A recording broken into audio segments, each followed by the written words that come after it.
अब BA, BCom, BSc और MA, MCom करें विश्व की सबसे बड़ी यूनिवर्सिटी इग्नू से। सॉल्ड असाइनमेंट और गाइड बुक्स प्राप्त करें। संपर्क करें Mahakal computers, DAV college gate के सामने, सिवान।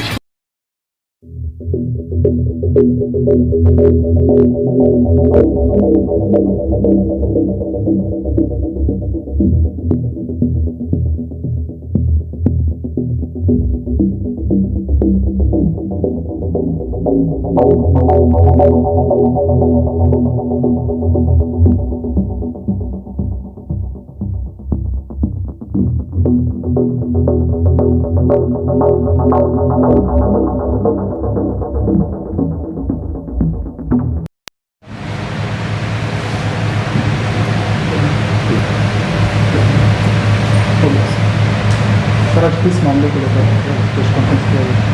आज की जो पीसी है वो है 7 तारीख को मैरवा थाना अंतर्गत लोहारपट्टी में एक मर्डर का मामला प्रकाश में आया था, जिसमें एक स्वर्ण व्यवसायी की चाकू से गोदकर हत्या कर दी गई थी। हत्या के उद्भेदन के लिए, इस कांड के उद्भेदन के लिए हम लोगों ने एक टीम बनाई थी, जिसमें कि थाना अध्यक्ष मैरवा संजीव, थानाध्यक्ष दरौली विनोद और SIT के प्रभारी उपेंद्र और भी बाकी लोग उसमें शामिल थे, जिन्होंने की टीम बना के इस कार्य के लिए अनुसंधान प्रारंभ किया।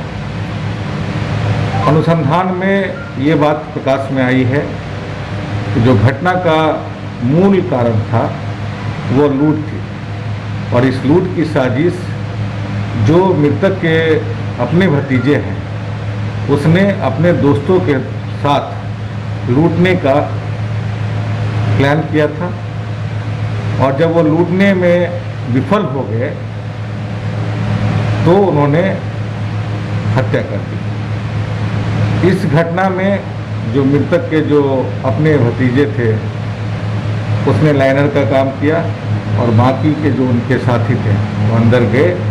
घटना के पहले मृतक के भतीजे ने अपने साथियों को घर का रेकी भी करवाया, और जब वो मृतक को लूटने के प्रयास में, जब लूटने में विफल होने लगे, आवाज़ आने लगी, तो उन्होंने उनकी हत्या चाकू से गोद के हत्या कर दी। तो इस केस में अभी तक के अनुसंधान में 3 लोगों की गिरफ्तारी हुई है, जिसमें कि एक दरौली का रहने वाला है, एक मैरवा का ही रहने वाला है। आगे अनुसंधान जारी है, और जो हत्या के लिए जो प्रयुक्त चाकू जिससे घटना कारित की गई थी, वो चाकू भी बरामद हो गई। हम लोग इसका वैज्ञानिक अनुसंधान जो जांच है वो कर रहे हैं। घटना का जो उद्भेदन हुआ है, उसमें टीम को CCTV फुटेज का भी सहारा लेना पड़ा, और उनके भी जो टेक्निकल जो अनुसंधान का जो मेथड है उसको यूज करते हुए इस घटना का उद्भेदन हुआ है।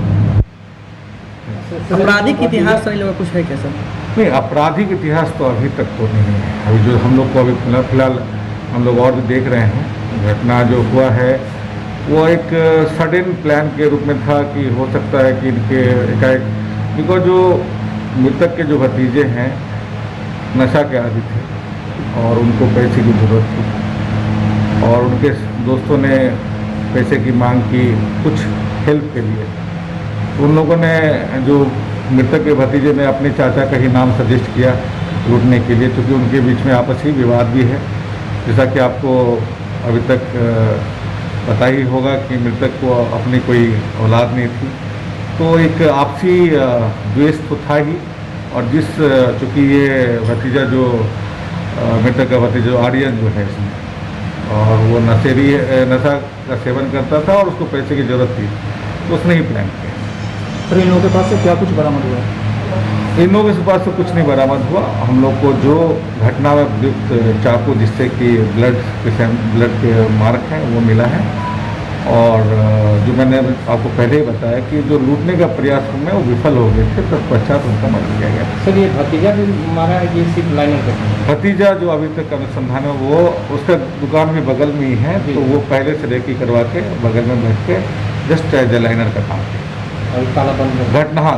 घटना के उसने ही घर खुलवा के पहले अपने दोस्तों को दिखाया, क्योंकि घर का मेंबर था तो घर को खोलने में कोई, चूँकि ये 3 मंजिला मकान है, ग्राउंड फ्लोर पे शॉप है, फर्स्ट फ्लोर पे और सेकेंड फ्लोर पे मृतक का अपना कमरा था, उसके सबसे लास्ट वाले में मृतक की सिस्टर रहती थी। तो जो उनके भतीजे ने ही पहले रेकी करके दिखा दिया, सीढ़ी पे मही मारने का, लूटने का प्रयास किया गया।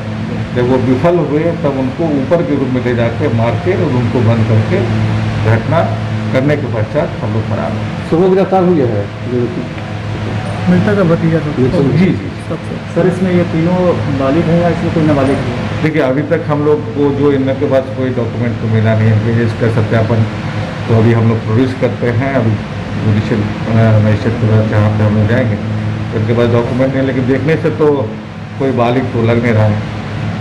It may be the border line that, उसको तो जो डॉक्यूमेंट नहीं है तो जो अभी हम लोग प्रोड्यूस करें तो डिस्कस